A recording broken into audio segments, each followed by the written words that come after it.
राजस्थान के करौली में आज दंगे के आरोपी अमीनुद्दीन की इलीगल प्रॉपर्टी पर बुलडोजर चल गया। अमीनुद्दीन ने मंदिर की जमीन पर कब्जा करके एक बड़ी बिल्डिंग बना दी थी। अमीनुद्दीन करौली का बड़ा हिस्ट्री शीटर है। उसके खिलाफ 7 क्रिमिनल केसेस दर्ज हैं।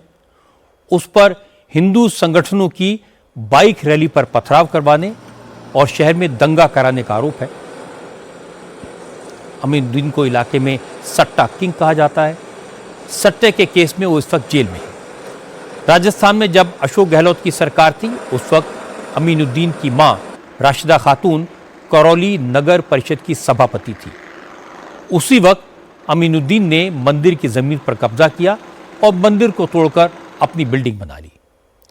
राजस्थान में बीजेपी की सरकार आने के बाद मामले की जांच हुई। मंदिर की जमीन का फर्जी पट्टा करवाने के केस में राशिदा खातून को नगर परिषद से सस्पेंड किया गया और इसके बाद नगर परिषद ने अमीनुद्दीन का पट्टा भी खारिज कर दिया और आज नगर परिषद ने अमीनुद्दीन की अवैध संपत्ति पर बुलडोजर चलवा दिया। ये नगर परिषद ने इसमें 2 पट्टे 2021 में 2022 में जारी किए थे। दोनों पट्टों की तकनीकी रूप से जांच की गई। जांच पहले से चल रही थी। पहले एडीएम करौली ने भी उसकी जांच रिपोर्ट भेजी हुई थी।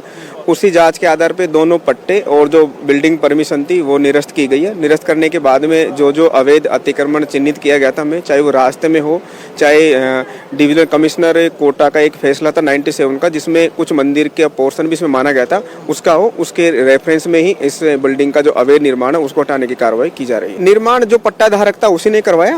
अमीनुद्दीन खान था, उसी ने निर्माण करवाया था। उसके नाम पट्टे जारी थे। 2 पट्टे थे एक ही जगह के। दोनों पट्टों की जांच में तकनीकी खामियां हमें पाई थी। उस टेक्निकल ग्राउंड के आधार पर दोनों पट्टे हम निरस्त भी कर चुके हैं। पट्टों के आधार पर जो बिल्डिंग परमिशन जारी की गई थी, बिल्डिंग परमिशन भी हम निरस्त कर चुके हैं। पुलिस की जांच में यह बात पता चली कि करौली के दंगे का मास्टरमाइंड भी अमीनुद्दीन है। करौली एसपी ने बताया कि हिंदू संगठनों की बाइक रैली से 3 दिन पहले अमीनुद्दीन ने दंगे की साजिश रची थी, लोगों को भड़काया था और यह भी बताया था कि जब रैली इस रास्ते से गुजरेगी तो उस पर कैसे हमला करना है। अमीनुद्दीन ने दंगों के अगले दिन नगर परिषद की टीम बुलाकर दंगों वाले स्पॉट की सफाई करवा दी थी, जिससे कोई सबूत न बचे। पहला जो उन्होंने पट्टा प्राप्त किया वो 5 फीट का रास्ता और ढांचे को दिखा के लिया। तत्पश्चात जब 9 महीने बाद में 22 में तो दूसरा पट्टा लिया तो उस ढांचे को और उस 5 फीट की जो गैलरी थी उसको खत्म करके और पूरा एक जाय करके एक नक्शा ले लिया। यानी एक ही प्रॉपर्टी के 2 नक्शे और उसको नक्शे में हेरफेर करके उसकी पत्रावली भी हमारे यहाँ पेंडिंग चल रही है। उसी जमीन को लेके राशिदा खातून जी निलंबित हुई थी नगर पालिका चेयरमैन, क्योंकि पट्टे का हेरफेर का आरोप प्रमाणित था। 3 मुकदमे पुराने थे। एक सट्टे का मुकदमा था 2017-18 का गंगापुर सिटी का, तो 4 मुकदमे हो गए। 3 मुकदमे 7 मुकदमे करीब उसके खिलाफ। दंगे से 3 दिन पहले इन्होंने एक मीटिंग ली थी जिसमें ये तत्कालीन चेयरमैन के पुत्र अमीनुद्दीन भी थे। उस मीटिंग में इन्होंने इस प्रकार की बात की थी, यदि इस प्रकार से रैली निकलती है इस एरिया से तो उसके खिलाफ हमें कार्रवाई करनी है।